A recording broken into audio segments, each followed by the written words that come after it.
Les pharisiens et quelques scribes venus de Jérusalem se réunissent auprès de Jésus et voient quelques-uns de ses disciples prendre leur repas avec des mains impures, c'est-à-dire non lavées. Les pharisiens, en effet, comme tous les juifs, se lavent toujours soigneusement les mains avant de manger, par attachement à la tradition des anciens, et au retour du marché, ils ne mangent pas avant de s'être aspergés d'eau, et ils sont attachés encore par tradition à beaucoup d'autres pratiques, lavage de coupes, de carafes et de plats. Alors les pharisiens et les scribes demandèrent à Jésus : « Pourquoi tes disciples ne suivent-ils pas la tradition des anciens ? Ils prennent leur repas avec des mains impures. » Jésus leur répondit : « Isaïe a bien prophétisé à votre sujet, hypocrite, ainsi qu'il est écrit. Ce peuple m'honore des lèvres, mais son cœur est loin de moi. C'est en vain qu'ils me rendent inculte. Les doctrines qu'ils enseignent ne sont que des préceptes humains.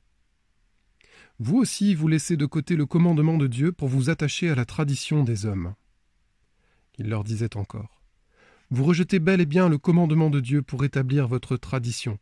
En effet, Moïse a dit : Honore ton père et ta mère. Et encore, celui qui maudit son père ou sa mère sera mis à mort.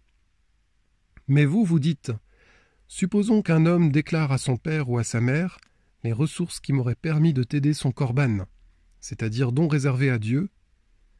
Alors vous ne l'autorisez plus à faire quoi que ce soit pour son père ou sa mère. Vous annulez ainsi la parole de Dieu par la tradition que vous transmettez, et vous faites beaucoup de choses du même genre. » Appelant de nouveau la foule, il lui disait : « Écoutez-moi tous et comprenez bien. Rien de ce qui est extérieur à l'homme et qui entre en lui ne peut le rendre impur. Mais ce qui sort de l'homme, voilà ce qui rend l'homme impur. » Quand il eut quitté la foule pour rentrer à la maison, ses disciples l'interrogeaient sur cette parabole. Alors il leur dit : « Êtes-vous donc sans intelligence vous aussi ? Ne comprenez-vous pas que tout ce qui entre dans l'homme, en venant du dehors, ne peut pas le rendre impur, parce que cela n'entre pas dans son cœur, mais dans son ventre, pour être éliminé. C'est ainsi que Jésus déclarait purs tous les aliments. Il leur dit encore : ce qui sort de l'homme, c'est cela qui le rend impur, car c'est du dedans, du cœur de l'homme, que sortent les pensées perverses, inconduite, vol, meurtre, adultère, cupidité, méchanceté, fraude, débauche, envie, diffamation, orgueil et démesure. Tout ce mal vient du dedans et rend l'homme impur. » En partant de là, Jésus se rendit dans le territoire de Tyr.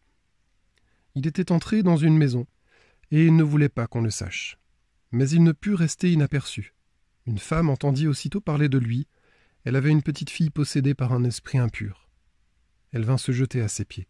Cette femme était païenne, syrophénicienne de naissance, et elle lui demandait d'expulser le démon hors de sa fille.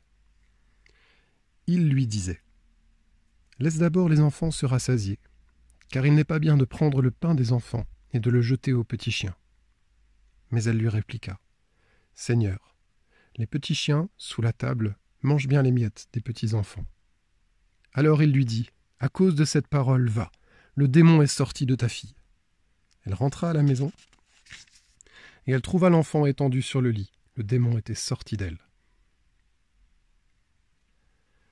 Jésus quitta le territoire de Tyr, passant par Sidon. Il prit la direction de la mer de Galilée et alla en plein territoire de la Décapole. Des gens lui amènent un sourd qui avait aussi de la difficulté à parler et supplie Jésus de poser la main sur lui. Jésus l'emmena à l'écart, loin de la foule, lui mit les doigts dans les oreilles et avec sa salive lui toucha la langue. Puis, les yeux levés au ciel, il soupira et lui dit : « Ephata », c'est-à-dire « ouvre-toi ». Ses oreilles s'ouvrirent, sa langue se délia, et il parlait correctement. Alors Jésus leur ordonna de n'en rien dire à personne, mais plus il leur donnait cet ordre, plus ceux-ci le proclamaient. Extrêmement frappé, il disait : « Il a bien fait toutes choses, il a fait entendre les sourds et parler les muets. »